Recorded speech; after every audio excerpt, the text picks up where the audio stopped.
நேர்பட பேசு தொடர்கிறது. இந்த அமர்வில் திமுகவினுடைய இந்த கோரிக்கை குறித்து பேச இருக்கின்றோம். சட்டமன்ற கூட்டத்தொடரை உடனடியாக கூட்ட வேண்டும் என்று திமுக சட்டமன்ற உறுப்பினர்கள் இன்றைக்கு கூடி தீர்மானம் நிறைவேற்றுகிறார்கள். அந்த தீர்மானத்தினுடைய நகல் என்பது முதலமைச்சர் உள்ளிட்ட அதே போல சட்டப்பேரவை செயலாளர் உள்ளிட்டவர்களுக்கு அளிக்கப்பட்டிருக்கிறது. ரொம்ப குறிப்பாக திரு ஸ்டாலின், திமுகவினுடைய செயல் தலைவர், எதிர்க்கட்சி தலைவராக இருக்கிற திரு ஸ்டாலின் ஒரு குற்றச்சாட்டை முன்வைக்கிறார்.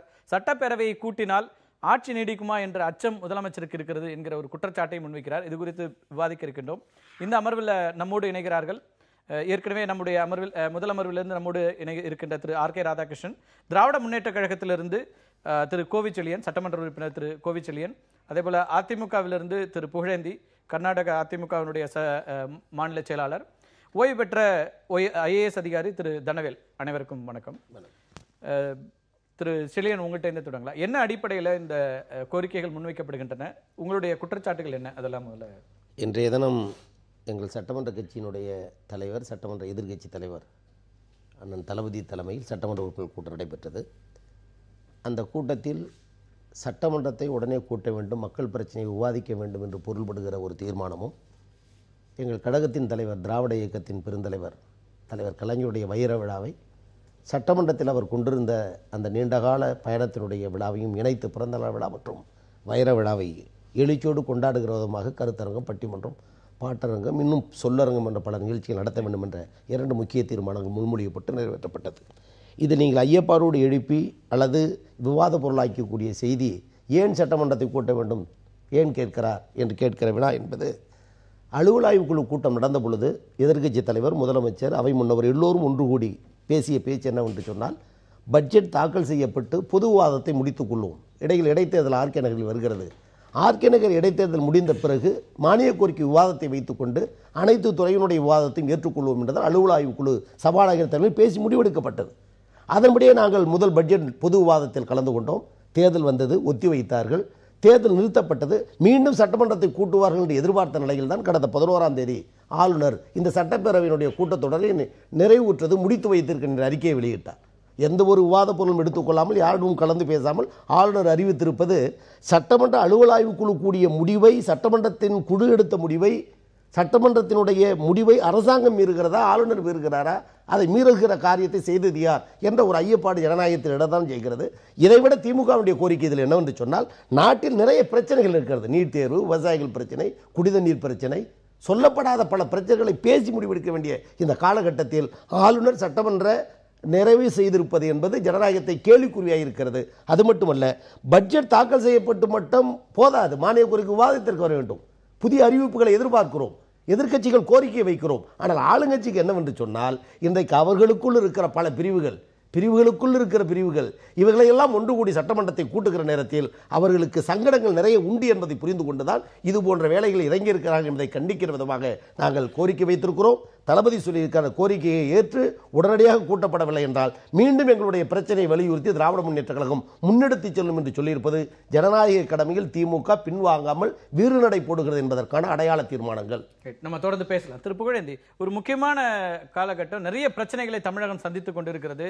இன்றைக்கு போக்குவரத்து தொழிலாளர்களுடைய போராட்டம் என்பது மாநிலம் முழுக்க பல்வேறு இடங்களில் பயணிகளுக்கான ஒரு பிரச்சனையை உருவாக்கக்கூடியதாகவும் இருக்கிறது.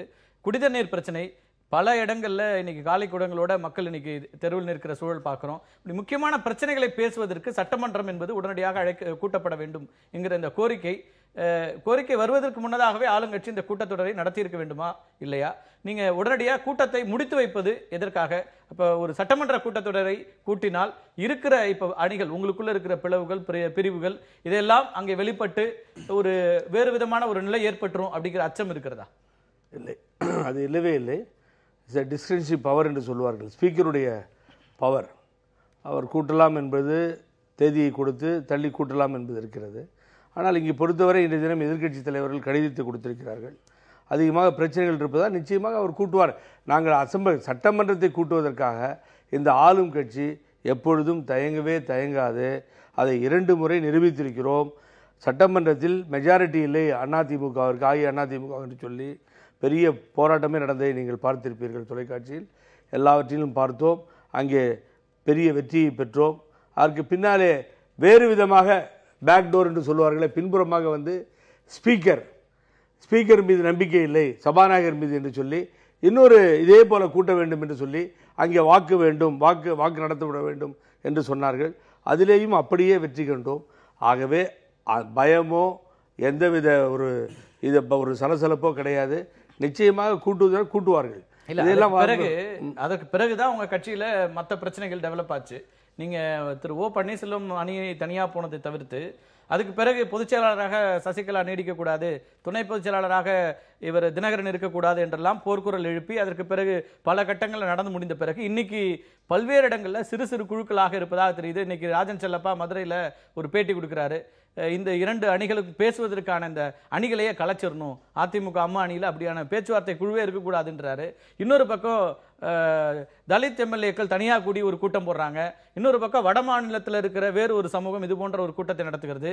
இப்படி பல பிரிவுகளா இருக்கிறதுனால தான் நீங்க வந்து சட்டமன்ற கூட்டத்தொடரை கூட்டுவதற்கு தயங்குகிறீர்களா அப்படிங்கிற கேள்வி வருது. வட மாநிலம், வட மாவட்டங்கள்ல, தமிழகத்தினுடைய வட மாவட்டங்கள். நீங்கள் சொல்லுவது போல அந்த ஸ்பீக்கர் மெஜாரிட்டி நாங்கள் நிரூபிக்க வேண்டும் என்று சொல்லும் பொழுதும், சட்டமன்றத்திலே மெஜாரிட்டி நிரூபிக்க வேண்டும் என்று சொல்லும் பொழுதும் பன்னீர்செல்வம் தலைமையிலே அந்த 12 எம்எல்ஏக்கள் இருந்தார்கள்.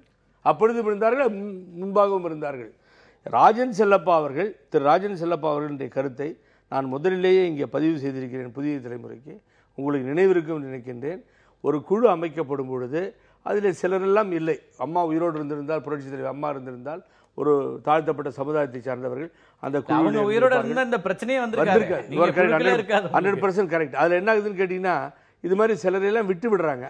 அப்போ தாழ்த்தப்பட்ட சமுதாயத்தை சார்ந்தவர் இல்லாமலே ஒரு குழு வருகிறது. ஒரு ஆட்சி மன்ற குழு எடுப்பீர்கள், ஆனால் எல்லோரும் இருப்பார்கள். முதலமைச்சரே இல்லையே இதுல, ஆட்சி மன்ற குழுல முதலமைச்சரே இல்லை. நீங்க வந்து என்ன சொல்ல வரேன்னு சொன்னீங்கன்னா, நான் பேசுனது தாழ்த்தப்பட்ட சமுதாயம் எல்லா சமூகங்களுக்குமான பிரதிநிதித்துவம் இல்லாம ஒரு குழு அமைக்கப்பட்டிருக்கிறது அப்படின்றீங்க. அந்த ராஜன் செல்லப்பா அதை சொல்லுகிறார். இன்னொன்று, ராஜன் செல்லப்பா அவர்கள் சொல்லுவது மிக தெளிவான ஒரு, நான் அதை வெல் அப்ரிசியேட்டட், பிகாஸ் அவர் சொன்னது ரொம்ப சரியான கருத்தை சொல்லியிருக்கிறார். என்னன்னு கேட்டீங்கன்னா, இந்த குழு அமைத்து அது ஒரு கேலி கூத்தாக ஆகிவிட்டது. இரண்டு பக்கமும் அது குழு ஒன்றும் பேச மாட்டேன்து, இல்லை சக்சஸ் ஆக மாட்டேன்து. இனிமேல் பார்க்குறவங்க ஒரு மாதிரி நையாண்டியா சிரிக்கிறாங்க. ஆகவே இந்த குழு வேண்டாம், அதை வாபஸ் பெற்று விடுங்கள் என்று அவர் அப்போனா 3 அணிகளாக இப்ப மாறிச்சாங்க ஒரு நிலை இருக்குல்ல. ஒரு கருத்தை ஒரு கட்சியில இருக்கின்ற சட்டமன்ற உறுப்பினர் சொல்லும் பொழுது அது பிரிஞ்சதாக எப்படி கருத முடியும்? ஜனநாயக உள்ள கட்சி அவருடைய கருத்துக்களை சட்டமன்ற மூலியமாக ஒரு சட்டமன்ற உறுப்பினர் சொல்லுகிறார். என்ன தவறு இல்லை? இப்ப மக்கள் பிரச்சனைகளை பேசுறதுக்கு சட்டமன்ற கூட்டத்தொடர் திரு செழியை நீங்க குறிப்பிட்டார். திராவிட முன்னேற்ற கழகத்தினுடைய எண்ணிக்கை கூட்டணியோடு 98, 12 வாக்குகளை மரியாதைக்குரிய முன்னாள் அமைச்சர் ஓபிஎஸ் பெற்றிருக்கிறார். 5-6 வாக்குகள் வித்தியாசம் தான் ஆளுகிற ஆளுங்கட்சிக்கு ஆதரவாக இருக்கிறது. அவர்களில் பலர் இன்றைக்கு பிரிந்திருக்கிறார்கள். இந்த நிலையில் சட்டமன்றத்தை கூட்டினால் தன்னிலை என்ன என்பது அவர்களுக்கு நன்றாகவே தெரியும். அந்த அச்சத்தின் காரணமாக தான் தள்ளி வைக்கிறார்கள் என்பதுதான் எதிர்க்கட்சியினுடைய கருத்து. இல்லை என்று மறுப்பதற்கு அவர்கள் தயாரா? சென்ற திராவிட முன்னேற்ற கழக ஆட்சி ஃபுல் மெஜாரிட்டி இல்லாமல் இருந்தது, நமக்கு தெரியும். அதை மைனாரிட்டி அரசுன்னு சொல்லி மறைந்த முதல்வர் அம்மா சொல்லிட்டு இருந்தாங்க. அதை மேனேஜ் பண்ணி அவங்க 5 வருஷம் கொண்டு போனாங்களா இல்லையா? அந்த ஆட்சி கவிழ்க்கப்பட்டதா? ஆட்சி இல்லையா? அது மாதிரி ஏன் எங்களால் முடியாது? 2 தடவை நாங்கள் ப்ரூவ் பண்ணியிருக்கோம் சார். இந்த ஆட்சி எந்த விதத்திலும் 4 பேர் 5 பேர் 6 பேர் என்பது எண்ணிக்கை அளவில் இருந்தாலும் அது எந்த விதத்திலும் மாறுபடாது. அந்த ஆட்சி தொடரும் என்பதில் நம்ம அரசியல் ரீதியா பேச வேண்டியிருக்கு, நிறைய தொடர்ந்து பேசலாம். திரு தனவேல், ஒரு மானிய கோரிக்கை அப்படிங்கிறது வந்து எவ்வளவு முக்கியத்துவம் வாய்ந்தது? பட்ஜெட் தாக்கலுக்கு பிறகு மானிய கோரிக்கை என்பது இல்லாமலே, அது மீதான விவாதம் இல்லாமலேயே முடித்து விடுவது என்பது இதுக்கு முன்னாடி நடந்திருக்கிறதா? அதாவது பொதுவாக ஜனநாயக அமைப்பில் மக்களாட்சியினுடைய நெறிமுறையை பொதுமக்களுக்கு வெளிப்படுத்துகிற ஒரு சிறப்புமிக்க அமைப்பாகத்தான் சட்டப்பேரவையினுடைய இயக்கம் பார்க்கப்படுகிறது. இதில் வந்து சட்டப்பேரவையினுடைய விதிமுறையின்படி இப்போ ஒவ்வொரு கூட்டத்தொடரும் அந்த குறிப்பிட்ட கால இடைவெளியிலே குறிப்பிட்ட முறைப்படி நடத்துவது என்பது விதிமுறைகள் இருக்கின்றன. இந்த விதிமுறைகளுக்கு மேலாக சில மரபுகள் என்று நல்ல மரபுகள் உண்டு. அந்த மரபுகளை காப்பாற்ற வேண்டியது மிக அவசியம். சட்டப்பேரவை தொடர்களிலேயே மிக முக்கியமானது பட்ஜெட் கூட்டத்தொடர். அந்த பட்ஜெட் கூட்டத்தொடரில் 2 பகுதி. ஒன்று பொது விவாதம் முதல்ல முடித்துவிட்டு ஒரு சிறிய இடைவெளி விட்டு கிட்டத்தட்ட 30 நாட்களுக்கு குறையாமல் இந்த துறை வாரியான மானிய கோரிக்கை நிறைவேற்றது.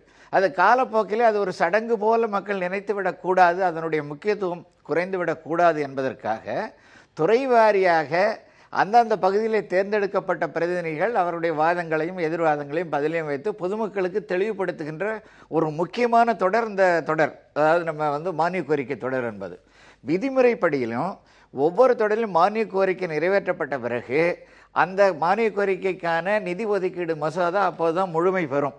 சட்ட ரீதியாக பார்த்தாலும் நிதி ஒதுக்கீடு அப்பதான் துறைகள் அதற்கு பிறகுதான் அரசாணைகள் வெளியிட வேண்டும். இந்த ஒரு துறையிலும் ஒரு ஒதுக்கீடு இருந்தாலும் கூட மானிய கோரிக்கையில துறை சார்ந்த விவாதங்களை நடத்தி அதுக்கு பிறகு விவாதங்களை நடத்தி அதுல எதிர்கட்சி சொல்ற குறைபாடுகளுக்கும் பதிலளித்து இதுல முக்கியமான பிரச்சனை வெட்டு தீர்மானங்கள். அந்த துறையினுடைய நிதி என்ன பண்ணுவாங்க, வெட்டு தீர்மானம் என்பது தங்களுடைய கருத்தை எதிர்கருத்தை பதிவு செய்வதற்காக. இன்னும் அதை அரசியல் நோக்கர்கள் எப்படி கருதுவார்கள் என்றால், ஒரு வெட்டு தீர்மானம் என்பது ஒரு நம்பிக்கையில்லா தீர்மானத்திற்கு கிட்டத்தட்ட இணையானது என்று கூட உண்டு. ஏனென்றால் வெட்டு தீர்மானத்தில் ஒரு அரசு தோல்வி அடைஞ்சுன்னா அது நம்பிக்கையில்லா தீர்மானத்துக்கு நெருக்கிட்டு கொண்டு போய் விட்டுரும், ஒரு மிகப்பெரிய நெருக்கடியை ஏற்படுத்தும்.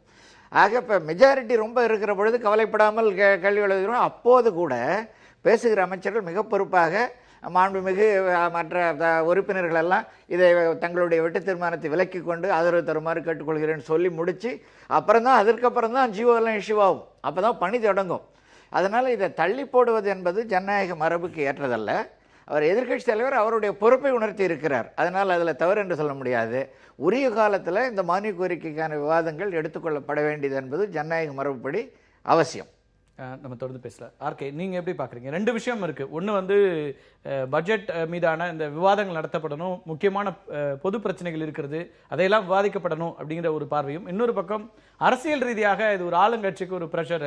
இன்னைக்கு அவங்க ஒரு மாதிரி ஒரு யுனைடடா இல்ல, நிறைய பிரிவுகள் இருக்கிறது. எனவே இந்த நேரத்தில் ஒரு கூட்டத்தொடர் கூட்டுவதன் மூலமாக அவங்களுடைய இந்த நிலையை எக்ஸ்போஸ் பண்ண முடியும் அப்படின்னு பார்க்கப்பட முடியுமா? இல்ல, ஜெனரலா பொதுவாகவே அதிமுக ஆட்சி எப்படி நடக்குதுன்னு ஒரே ஒரு உதாரணம் சொல்றேன். ஆட்சி நிர்வாகம் இன்றைய அளவில் ஓஹோன்னு போயிட்டு இருக்குன்னு நான் கருதுறேன். வேற ஒன்றும் இல்லை.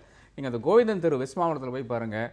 ஒரு மாநகராட்சியின் ஒரு சுகாதார கூடம் இருக்கிறது, அதை ஒட்டியே ஒரு அம்மா உணவும் இருக்கிறது, அது அடுத்தாப்புல ஒரு பார் இருக்கிறது, அதுக்கு அடுத்தாப்புல அந்த டிஸ்பென்சிங் இது இருக்கிறது, நொறுக்கு தீனி இருக்கிறது. இதுதான் பார்லேருந்து சாப்பிடுங்க, அம்மா உணவகத்தில் அதன் பிறகு சாப்பிடுங்க. இங்கே நீங்கள் சுகாதார பிரச்சனை இருந்ததுன்னா டிஸ்பென்சரி இருக்குது. இதுதான், அதாவது இன்டகிரேட்டடாக எல்லாமே கொண்டு வந்துட்டோம். அதாவது மக்களை திரும்ப அதாவது அந்த வெல்ஃபேர் ஸ்கீம் ஆனாலும் சரி, எந்த ஒரு பிரச்சனையானாலும் சரி, நிறைய யோசிக்கக்கூடாது என்ற ஒரு இடத்துல தான் அதிமுக ஆட்சியே நடந்து கொண்டிருக்கிறது. அதனால இந்த பிம்பங்களை, அதாவது ஒரு அசம்பிளி என்பது ஒரு பிம்பமாக மாறிவிடுகிறது, அதே போல ஆட்சிங்கிறது ஒரு பிம்பமாக மாறிவிடுகிறது. ஸோ அந்த ஒரு இடத்துல இருந்து பார்க்கும்போது ஒரு ரேஷன் கடையை ஒழுங்காக நடத்தினால், ஒரு பார் ஒழுங்காக நடத்தினால் வேற ஒன்றுக்குமே பிரச்சனை இல்லாத ஒரு நிலை வந்துவிடும் என்று கருதி கொண்டிருக்கிறார்கள். நேற்றைய தினம் கூட ஒரு அமைச்சர் சொல்லுகிறார், என்ன 70% பஸ் இயங்குது என்று சொல்லுகிறார். இன்னைக்கு காத்தால என்னுடைய வாட்ச்மேனாலும் சரி, அருகாமல் இருக்காலும் சரி, போய் ட்ரை பண்றாங்க, பஸ் கிடைக்க மாட்டேங்குது, திரும்பி வர்றாங்க.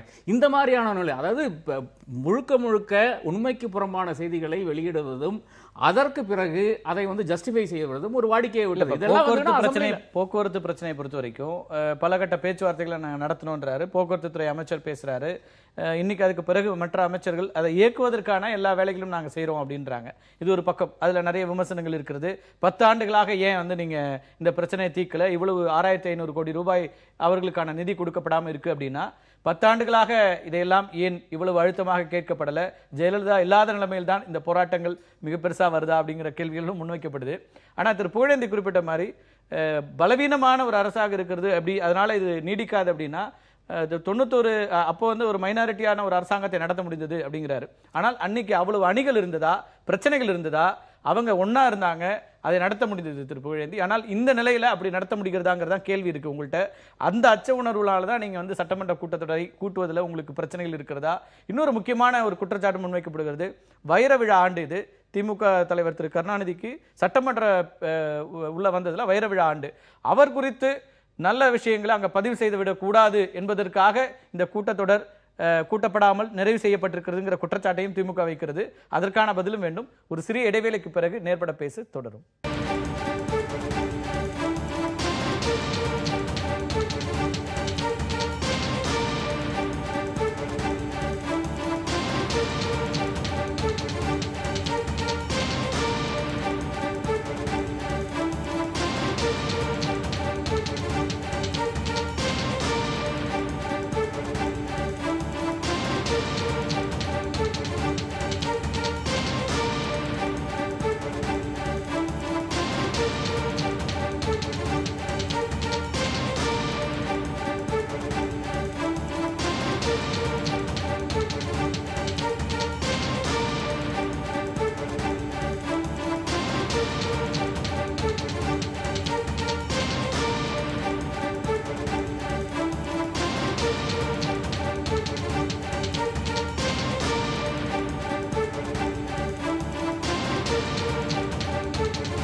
தொழிலாளர்களுடைய இந்த போராட்ட அறிவிப்பு, அதன் தொடர்ச்சியாக தற்போது இன்றைக்கு மதுரை நீதிமன்றமும் அதுல ஒரு கடுமையான நிலைப்பாட்டை எடுத்திருந்தது.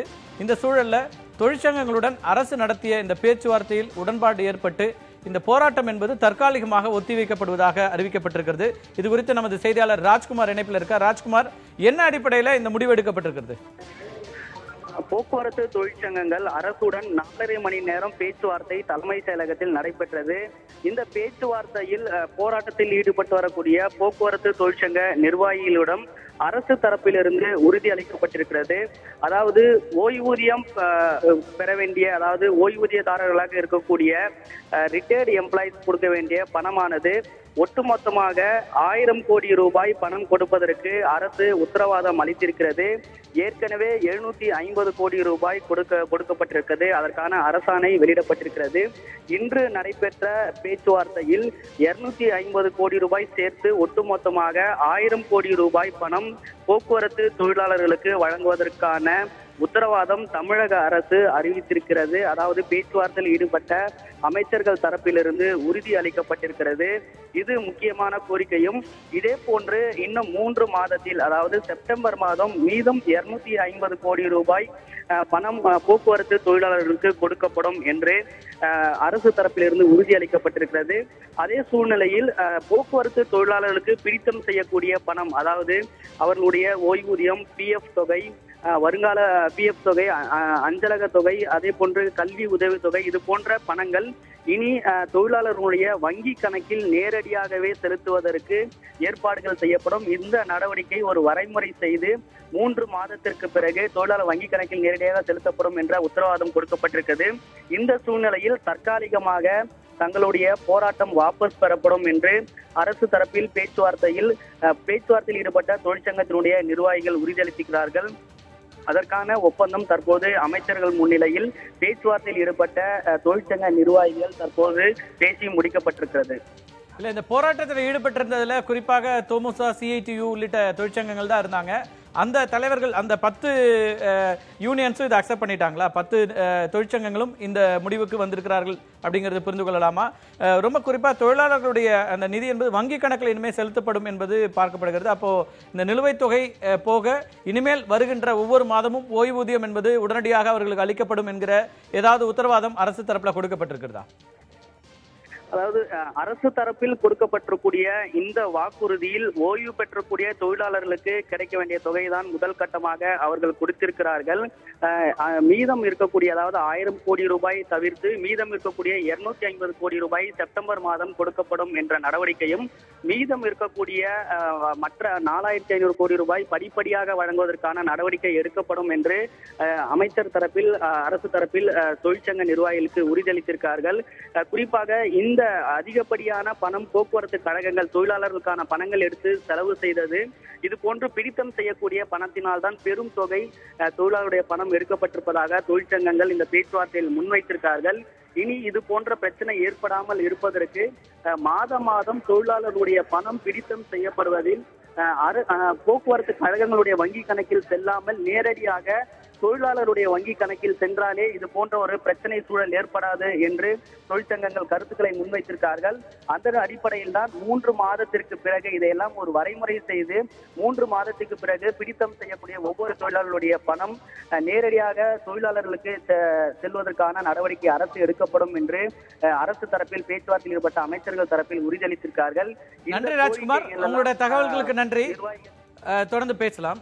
நம்ம மிக முக்கியமா இந்த விஷயங்களை குறித்து தான் பேசிட்டு இருந்தோம். இது போன்ற பொது பிரச்சனைகளை சட்டமன்றத்தில் எழுப்புவதற்கு சட்டமன்ற கூட்டத்தொடர் உடனடியாக கூட்டப்பட வேண்டும். இந்த பிரச்சனைகள் எல்லாம், இது போன்று குடிநீர் பிரச்சனை இருக்கிறது, நம்ம இந்த தொழிலாளர் வேலை நிறுத்தம் பத்தி ரொம்ப சுருக்கமா பேசிட முடியும். இத்தனை ஆண்டு காலமாக ஒரு நிலுவைத் தொகையை வைத்துட்டு, திருப்போழந்தி உங்களுக்கு தான் இந்த கேள்வி, நிறைய இலவசங்களை கொடுக்கிறோன்றீங்க. வருஷத்துக்கு 6500 ரூபாயிலிருந்து 7000 கோடி ரூபாய் இலவசங்களுக்காக ஒதுக்கீடு செய்யப்படுகிறது. இவையெல்லாம் இது போன்ற தொழிலாளர்களுடைய பணத்தை எடுத்து கொடுப்பதன் மூலமாக அவர்கள் வஞ்சிக்கப்படுறதுங்கிறது பார்க்கவே இல்லையா? 10 ஆண்டு கால நிலுவைத் தொகை. முதல்ல வெல் அப்ரிஷியேட்டட் மூத்த அமைச்சர்கள் கலந்து கொண்டு ஒரு போராட்டத்தை முடிவிற்கு கொண்டு வந்திருக்கிறார்கள். அது தொழிலாளர்கள் தலைவர்களும் ஏற்றுக்கொண்டு ஒரு உடன்படிக்கை ஏற்பட்டு கொண்டிருக்கிறது. இது பாராட்டுக்குரிய விஷயமாக நான் கருதுகிறேன். பட் அதே நேரத்தில் நீங்கள் முதல்ல கேட்டது ஒரு அணி, அதாவது வந்து திராவிட முன்னேற்ற கழகம் வந்து மைனாரிட்டியாக இருந்தாலும் 5 வருடம் சென்றது. அங்கே அணிகளாக இல்லை, ஒரே கட்சியா இருந்தாங்க. ஒரே கட்சியா. பிரச்சனை இல்ல அந்த நேரத்துல. அங்கே பேச முடியாது. இங்க சுதந்திரமாக இங்கேயும் டிசம்பருக்கு முன்னாடி நிலைமை வேற தானே. இப்போ வந்து கருத்துக்களை பரவலாக, அழுத்தமாக, வீரியமாக இதெல்லாம் பேசுவதை வரவேற்கிறோம். இந்த பேச்சு என்பதும் ஜனவரிக்கு பிறகுதானே, டிசம்பர் 5க்கு பிறகுதானே. கருத்துக்களை சுதந்திரமாக சொல்வதற்கு ஜனநாயக நாட்டில் உரிமைகள் உண்டு. அதனால ஒவ்வொருத்தரும் கருத்துக்களை சுதந்திரமாக சொன்னாலும் அசெம்பிளி என்று வரும்பொழுது அதில் ஒற்றுமையாக நிற்போம், அதில் எந்த முரண்பாடும் வராது என்பது. அந்த இன்னொரு கேள்வியை கேட்டிருந்தேன். திரு கருணாநிதி அவர்களுடைய 60 ஆண்டு கால இந்த சட்டமன்ற ஒரு வரலாற்றை பதிவை செய்வதற்கு அதை தவிர்ப்பதற்காகவே இந்த கூட்டத்தொடர் கூட்டப்படலைங்கிற ஒரு குற்றச்சாட்டை அவர் முன்வைக்கிறார். என்னை பொறுத்தவரை வைர விழாவுக்கு எனது மனமார்ந்த பாராட்டுகளை தெரிவித்துக் கொள்கிறேன். அதில் இன்னும் 2 பேச்சுக்கு இடமில்லை. ஒரு திராவிட இயக்கத்தினுடைய வரலாறிலே அவர்கள் பல முறை புரட்சித் தலைவர் எம்ஜிஆரோடு பல ஆண்டு காலம் தொடர்ந்து அரசியல் நடத்தியிருக்கிறார். அதற்கு பின்னாலே தோல்விகளை சந்தித்திருக்கிறார். அம்மாவோடு வெற்றி பெற்றிருக்கிறார். அம்மா திரும்ப வெற்றி பெற்றிருக்கிறார்கள். இதெல்லாம் திராவிட பாரம்பரியத்தினுடைய வரலாறிலே தொடர்ந்து நடந்து வந்த விஷயங்கள். ஆகவே ஒரு வயது அவர்கள் வைர விழா என்பதெல்லாம் அனைத்து இந்திய அண்ணா திராவிட முன்னேற்ற கழகத்திற்கு எந்த கருத்து வேறுபாடும் இருக்காததிலே நாம் மனம் திறந்து அவர்கள் இந்த வைர விழா என்பதை நான் பாராட்டக்கூட கடமைப்பட்டிருக்கிறேன். ஆனால் ஒன்றை சொல்ல கடமைப்பட்டிருக்கிறேன். என்னன்னு கேட்டீங்கன்னா, அதை வந்து பதிவு செய்யறதால சட்டமன்றத்தில் என்ன தவறு நடக்கும்? அந்த பெருமையை கிடைக்க விடாம செய்யறீங்கங்கிற குற்றச்சாட்டம் இல்ல. அது வந்து சட்டப்பேரவையில அது அந்த உங்களுக்கு வரலாற்றுல அது இடம்பெறும், சட்டப்பேரவை குறிப்புகள்ல அது இடம்பெறும். அப்படியான குறிப்புகள் இடம்பெறுவதை தவிர்ப்பதற்காக இப்படி ஒரு தள்ளி போடப்படுகிறதாங்கிற ஒரு நான் வந்து இப்போ முக்கியமான விஷயத்துக்கு வந்துட்டேன். உங்களை கிராஸ் பண்ண போறேன். இப்போ தொழிலாளர் இல்ல இப்போ தொழிலாளர் பிரச்சனை, வாட்டர் பிரச்சனை, ஏகப்பட்ட பிரச்சனைகளை சொன்ன நீங்கள் வைர விழா என்பது இங்கே பிரச்சனையே அல்ல. நீங்க முதல்ல கேட்டது இந்த பிரச்சனையெல்லாம் பேசுவதற்கு அசெம்பிளிக்கு வர வேண்டும் என்று சொன்னீர்கள். இப்ப என்ன சொல்றீங்க? கலைஞர் வைர விழா பதிவு செய்யப்பட்டு ஒரு குற்றச்சாட்டை திமுக முன்வைத்திருக்கிறார். சட்டமன்ற தீர்மானத்திலே அவங்க சொல்றாங்க. இன்னைக்கு அப்ப அசெம்பிளி நடவடிக்கைகள் மிகவும் முக்கியமானதா இல்ல வைர விழாவினுடைய பதிவுகள்?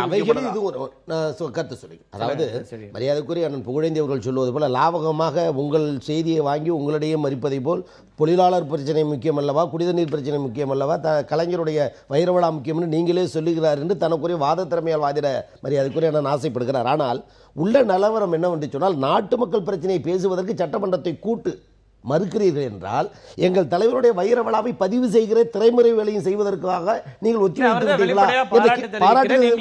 பாராட்டு தெரிதலுக்கு நன்றி. ஆனால் தலைவராக நாங்கள் அவரை ஏற்றுக்கொள்கிறோம். பாராட்டியதற்கு எங்களுடைய மனமார்ந்த நன்றியை தெரிவித்துக் கொள்கிறோம். அதில் மாறுபட்ட கருத்தல். ஆனால் இவைகளை விட இது முக்கியமா என்ற கேள்வி எழுப்புகிற நேரத்தில் தான் அவர் பேசும்போது சொன்னார், கலைஞர் அவர்கள் வெற்றி பெற்றும் இருக்கிறார், தோல்வியும் தெளிவிருக்கார் என்ற கருத்து இயக்கம் வெற்றி பெற்றிருக்கும், தோல்வி தெளிவிருக்கும், ஆட்சியில் இருந்திருக்கும், இல்லாமல் போயிருக்கும். ஆனால் நின்ற தேர்தல் அனைத்திலும் வென்று காட்டி 1957 முதல் இன்றைக்கு 2017 தன் சொந்த தொகுதி திருவாரூர் வரை இந்திய அளவில் பெரிய இமாலய சாதனை புரிந்த ஒரே தலைவர் கலைஞர் என்று மார்தட்டி கொள்ளக்கூடிய அளவுக்கு பெருமை பெற்றவர். இதனால் தான் அவர்களும் வாழ்த்துகிறார்கள், நாங்களும் வாழ்த்துகிறோம். எங்களுடைய கருத்து, இந்த வைர விழா பதிவு சட்டமன்ற பதிவேட்டில் ஆகக்கூடாது என்பதற்காக ஆளுநர் சட்டமன்றத்துடைய நிகழ்வை முடித்து வைத்திருப்பார். ஆளுநருக்கு பிரச்சனைங்கிறீங்களா, ஆட்சிக்கு பிரச்சனை? ஆட்சி சொல்வதுதான் ஆளுநர் தன் அறிக்கையில் வெளிப்பட்டிருப்பார் என்பது நிதர்சனமான உண்மை. தனித்த ஆளுநர் எப்படி சொல்ல முடியும்? ஆளுங்கட்சியுடைய கருத்தை சபாநாயகர் வாயிலாக ஆளுநருக்கு தெரிவித்து ஆளுநர் முடித்து வைத்திருப்பார். அதுதான் நடைமுறை. இந்த போக்குவரத்து பிரச்சனை பற்றி ஒரே ஒரு கருத்து மட்டும்தான். அதாவது 2001 தெரியும் இவ்வளவு ரொம்ப மோசமான ஒரு சூழ்நிலையில போக்குவரத்து கழகங்கள்லாம் இருக்குன்ட்டு. அப்பதான் எம்டிசிக்கு மட்டும், அதாவது மாநகர போக்குவரத்துக்கு மட்டும் ஸ்வரன் சிங் என்ற ஒரு ஐஏஎஸ் அதிகாரியை கொண்டு வர்றாங்க. சார் கூட தெரியும் நினைக்கிறேன். அப்போ அவர் அங்க வந்து பார்க்கும்போது தெரியுது கேஷ் லாஸ் நடந்து கொண்டிருக்குது. அதாவது கலெக்ஷன்ல வர்ற காசு கூட அந்த எல்லா காசும் வந்து டிப்போக்கு வந்து சேர மாட்டேங்குதுன்னு நிலைமை இருக்கிறது. அப்போ இதை வந்து ஒண்ணு நிர்வாகம் ஒழுங்காக நடத்த வேண்டும். இந்த பேச்சுவார்த்தை எல்லாம் சரி, ஆனால் இந்த நிர்வாகத்துக்காக அட்லீஸ்ட் ஒரு எம்பிஏ படித்தவரையோ இல்லைன்னா ஒரு ஐஏஎஸ் அதிகாரியோ கொண்டு வந்து இந்த எல்லா இயக்கங்களையும் எல்லா இடத்துலயும் ஐஏஎஸ் அதிகாரிகள் தான் இருக்காங்க. எத்தனை துறைகள் இப்போ வந்து நஷ்டத்துல போயிட்டு இருக்குது. இல்ல இன்னைக்கு நம்ம ஊர்ல இருக்கிற ஆவின் எடுத்து இப்போ பரவாயில்ல, இப்போ சில முக்கியமான நல்ல விஷயங்கள் எடுத்திருக்காங்க, முயற்சிகள் நடக்கிறது. ஆனா பல துறைகள்ல இன்னைக்கு ஐஏஎஸ் அதிகாரிகளை போட்டுதான், ஆனால் அங்கேயும் நஷ்டத்துல போறதை பார்க்கிறோம். அதனால அது வந்து இந்த நடைமுறை இதுக்கும் சிக்கல் இல்லை. ஆனால் அங்க வந்து ஒரு பொலிட்டிக்கல் வில்லோட இருக்கிற அல்லது ஒரு ஸ்ட்ராங்கா இருக்கிற ஒரு அபிஷியல் அங்க இருக்க முடியுமா? அமைச்சரை தாண்டி சில விஷயங்களை செய்யக்கூடிய அந்த பவர் அவங்களுக்கு இருக்காங்கிறது எப்பயுமே கேள்வியா தான் இருக்கு. இல்ல நிச்சயமா ஒரே ஒரு நிமிஷம் இது, அதாவது இல்லனா ஒரு MBA சார்ந்த ஒருத்தரை வந்து அந்த நிறுவனத்துக்கு கொண்டு வந்து அந்த நிறுவனம் எப்படி சீராக நடக்க முடியும் என்ற அந்த பவர்ஸ் கொடுத்து தான் நடக்கும் என்று இருக்கு. சுரன் சிங் அந்த மாதிரி நடந்தனால தான் அந்த கார்ப்பரேஷன் வந்து உருப்பட்டது என்று நான் கருதுகிறேன். ரைட். ரொம்ப சுருக்கமா, நேரம் ரொம்ப குறைவா இருக்கு. திருத்தணவேல், இந்த ஆட்சி உள்ள இருக்கிற பிரச்சனைகள் 2-3 அணிகளாக இருக்கிறது. அதனால இந்த கூட்டத்தொடரை கூட்டத்துல ஆளுங்கட்சிக்கு ஒரு தயக்கம் இருக்கிறதுங்கிற அந்த பார்வையை நீங்க எப்படி பாக்குறீங்க? அதாவது பொதுவாக இப்போ இன்றைய சூழல் என்னென்னா, ஒன்று வந்து பிரச்சனைகள் அதிகமாக இருக்கின்றன. அதாவது இப்போ வறட்சி பிரச்சனை, குடிநீர் பிரச்சனை, விவசாயிகளுடைய தொடர் பிரச்சனை, இதை குறிப்பிடப்படாத இந்த டாஸ்மாகில் தினந்தோறும் பல கடைகள் அடித்து நொறுக்கப்படுவதை, மக்கள் எழுச்சியாக இருப்பதை, அரசு அதை பற்றி ஒரு அறிக்கையை அதுவும் கண்டுகொள்ளாமல் வெறும் காவல்துறை போவது, பஞ்சாயத்து பண்ணுவது நடந்துருக்கு. இது ரொம்ப ஒரு ஆரோக்கியமற்ற ஒரு இதாக இது அரசு முன்னெடுத்து நாங்கள் என்ன செய்ய, ஏன்னா நீதிமன்றம் அறிவுறுத்தியாச்சு, நாங்கள் இதோட நிறுத்திக்கிறோம் அல்லது விடலைன்னு சொல்லணும். தினந்தோறும் அது பக்கம் ஒரு பக்கம் தொடர்ந்துக்கிட்டே இருக்குது. தினம் 10 கடைகள் எடுத்து நொறுக்கிறாங்க. இப்போ மக்களுடைய உணர்வுகள், அதுவும் பெண்கள் முன்னின்று வர்றது பெரிய ஆச்சரியமாக இருக்குது. இது தொடர்ந்து 1 மாதத்துக்கு மேலே நடந்துக்கிட்டு வருது. இது பற்றிய ஒரு பெரிய ஒரு விழிப்பு மாதிரி பேசலாம். ஆனால் சட்டமன்றம் தொடங்கப்பட்டால் இதற்கெல்லாம் அதுக்கு பதிலளித்தாக வேண்டிய நிர்பந்தம் ஏற்படும். இப்படி பிரச்சனைகள் இருப்பதனால கூட்டுவதற்கான தயக்கமும் இருக்கலாம். ஆனால் இது எல்லாவற்றிற்கும் மேலாக மானிய கோரிக்கை என்பது விதிமுறைப்படியும் மரபுப்படியும் முக்கியமான கூட்டத்தொடர். அதை தள்ளி வைப்பதோ, இன்னும் நாட்கள் திடீரென்று இதை நிறுத்திவிட்டு புதிதாக தொடங்குவதோ என்பது ஒரு ஆரோக்கியமான அரசியல் நடைமுறை அல்ல. இன்னொன்று என்ன, இப்போ சமீப காலத்தில் வந்து இப்போ இவங்கெல்லாம் வந்து இவ்வளோ ஆரோக்கியமாக பொது காலத்தில் கலந்து கொள்வது பாராட்டு. இதே வந்து டிசம்பர் 5க்கு முன்னாடி நீங்கள் நினச்சி பார்ப்பீங்களா? அவர் பாராட்டுறது, அவர் பாராட்டி வருதை நினைத்து பார்க்க முடியாது. ஆனால் ஒரு ஜனநாயக மரபு இன்றைக்கு உயிர்ப்படுத்த வகையில் நாமும் மகிழ்ச்சி அடைய வேண்டிய ஒரு நிலைமை இருக்குது. ஆனால் இது இன்னும் வெளிப்படுத்துகின்ற வகையில் பொதுவெளியில் இவங்க முக்கியமான பிரச்சனைகளை கலந்து மனம் விட்டு பேச வேண்டும். இரண்டாவது என்னென்னா, நம்ம பொது பிரச்சனைகளை, மாநிலத்திற்கான பொது பிரச்சனைகளை மத்திய அரசோடு பேசும்போது சேர்ந்து எல்லா கட்சிகளும், மற்ற கர்நாடகாவில் இருப்பதை போல, கேரளாவில் இருப்பதை போல, ஆந்திராவில் இருப்பதை போல ஒரு நதிநீர் பிரச்சனையாக இருந்தாலோ அல்லது மாநில உரிமைகள் நீட் பிரச்சனையாக இருந்தாலும் சேர்ந்து குழுவாக சென்று மத்திய அரசுக்கு அழுத்தம் கொடுக்கிற ஒரு ஆரோக்கியம் விரைவில் வந்தால் இன்னும் நாம் மகிழ்ச்சி அடையலாம். அது போன்றதற்கெல்லாம் இன்றைக்கு சட்டமன்ற கூட்டத்தொடர் உடனடியாக கூட்டப்பட வேண்டியது அவசியம் என்று கருதுகிறேன். இல்லை, ஒரு முக்கியமான பிரச்சனைகள்ல கருத்தே தெரிவிப்பதில்லை அரசாங்கம் அப்படிங்கிறத புறந்தள்ளிட முடியாது. இப்போ தொடர்ந்து டாஸ்மாக் கடைகளை எதிர்த்து போராட்டங்கள் என்பது நடந்து கொண்டே இருக்கிறது. அதுல ஒரு கருத்தும் நீங்க இன்னைக்கு அதிகாரத்தில் இருப்பவர்கள் பக்கத்திலிருந்து முன்வைக்கப்படுறதுல, நீட் தேர்வுல கூட இவ்வளவு கெடுபிடிகள் நடந்த போது அரசு தரப்புல இருந்து எந்த விதமான பதிலும் கொடுக்கப்படல. அதே கேரளால அந்த முதலமைச்சர் கடுமையான கண்டனத்தை பதிவு செய்கிறாரு. அந்த மாதிரியான முக்கியமான பொது பிரச்சனைகள்ல கருத்து சொல்வதில் கூட என்ன தயக்கம் இருக்கிறது? நீட்டை பொறுத்த வரைக்கும் sir, my own view of opinion என்னன்னு கேட்டிங்கன்னா, உச்சநீதிமன்றம் ஒரு தீர்ப்பை கொடுத்து அது சட்ட வடிவம் ஆக்கப்பட்டு மத்திய அரசால் நடைமுறைப்படுத்தப்பட்ட விஷயத்துல நீங்க நீட்டு தேர்வு அதுலயுமே நிறைய குழப்பங்கள் இருக்கு இல்லன்னு நீங்க வந்து தெளிவா சொல்லாதனால பிள்ளைகள் வந்து இருக்கா இல்லையா மேக்ஸிமம் போய், ஆனால் அதற்கு பிறகு நம்ம மாணவர்களுக்காக டெல்லிக்கு போய் மேக்ஸிமம் கேட்டாச்சு. அது அந்த மத்திய அரசு கண்டுகொள்ளவே இல்லை, செய்ய சொல்றேன். அதெல்லாம் சரி. அதுக்கு பிறகு தேர்வு நடத்திய போது இந்த மாணவர்களுக்கு மாணவிகளுக்கு டிரெஸ் கோட்ல தொடங்கி எவ்வளவு கெடுபிடிகள், எவ்வளவு மன அழுத்தங்கள் கொடுக்கப்பட்டது, அதை பத்தி கருத்து சொல்றதுல என்ன பிரச்சனை இருக்கு? கருத்து சொல்றதுல என்னன்னா, அதை கண்டிப்பதில் என்ன தயக்கம்? இப்ப நீங்க வந்து இப்படியான ஒரு நிலைப்பாட்டை ஆதரிக்கிறதா அரசாங்கம்? மத்திய அரசு செய்யாதை கண்டிக்க வேண்டும், அதுல எந்த மாற்று கருத்தும் இல்லை. ஆனால் கடைசி மூமெண்ட், லாஸ்ட் மூமெண்ட் வரைக்கும் எதையாவது செய்யுமா இந்த மத்திய அரசு எதிர்பார்த்து இருக்கின்றன. எதையாவது சொல்லி கெட்டு போயிடக்கூடாதுங்கிறதுக்காக நோ காமெண்ட்ஸ். பட் இப்போ நோ அதர் வே, பட் அதை கண்டிச்சு தான் ஆகணும், வேற வழி இல்லை. அவர்களுக்கு கோஆபரேஷனா செப்பரேஷனாங்கிறதுல இருக்கிற சிக்கலா? Cooperation, separation, no vibration. எதையாவது சொல்லி கெட்டு போய்விடக் கூடாதா என்பது அன்னுடைய கருத்தாக இருந்தாலும், நீட் தேர்வில் மாணவர்கள் எந்த அளவிற்கு அவமானப்படுத்தப்பட்டார்கள் என்பதை ஒரு அரசு கண்டித்திருந்தால் மத்தியிலே இருக்கக்கூடிய தேர்வாணைய குழுவோ அல்லது சிபிஎஸ்இனுடைய பாடத்திட்ட குழுவினரோ ஒரு எச்சரிக்கை படுத்தப்பட்டிருக்கலாம். அடுத்து இதுபோல தவறுகள் நடைபெறாமல் இருப்பதற்கு வாய்ப்பாகிறதற்கும். ஆனால் அவர்கள் செய்வதற்கு தமிழக அரசு யாரும் தயாராக இல்லை. உதாரணத்திற்கு, அமைச்சர்கள் யாரும் சிவப்பு வழக்கு பயன்படுத்தக்கூடாதுன்னு ஒரு அறிக்கை தான் மத்திய அரசு சொன்னது. அடுத்த வினாடியே முதலமைச்சர் சேர்ந்த சிவப்பு வழக்கை கலைத்து மீடியாக்களுக்கெல்லாம் காட்டுகிறார்.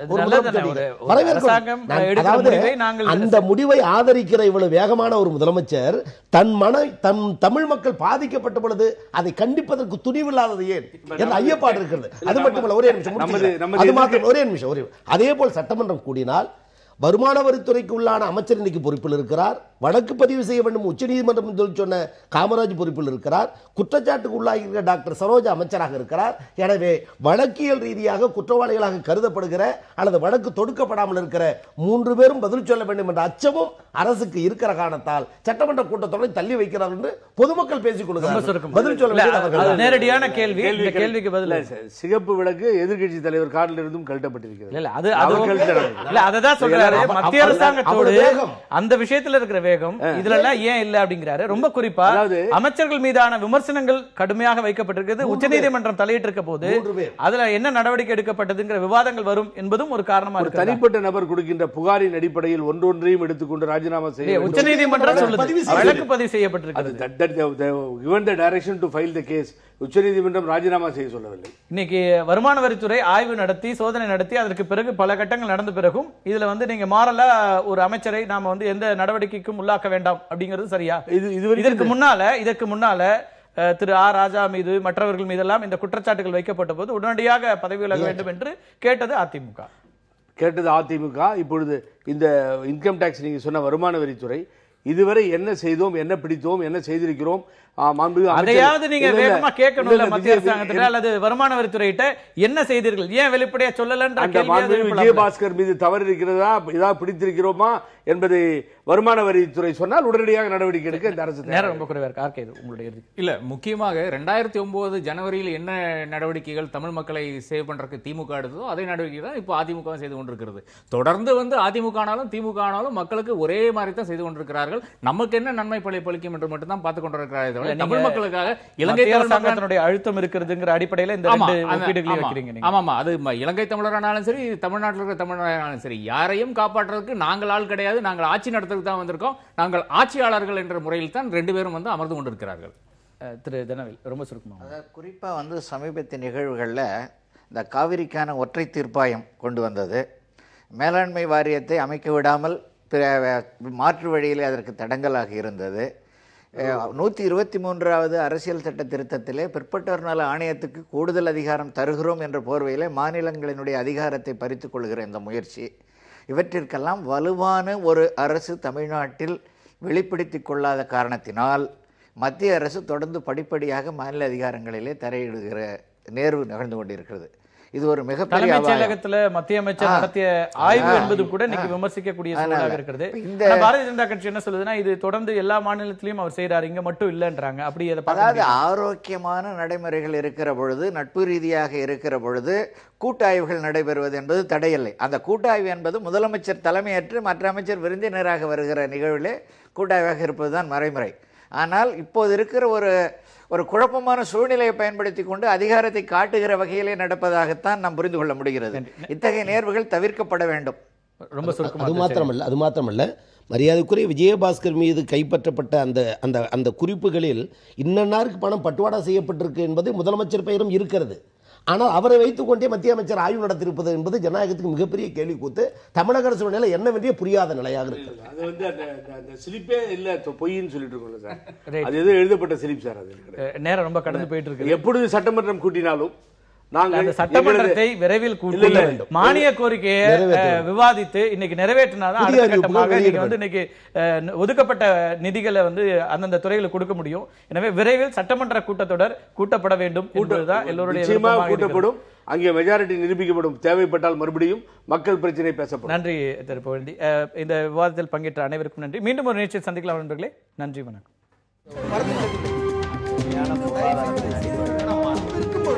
எதிர்த்து பேசிட்டு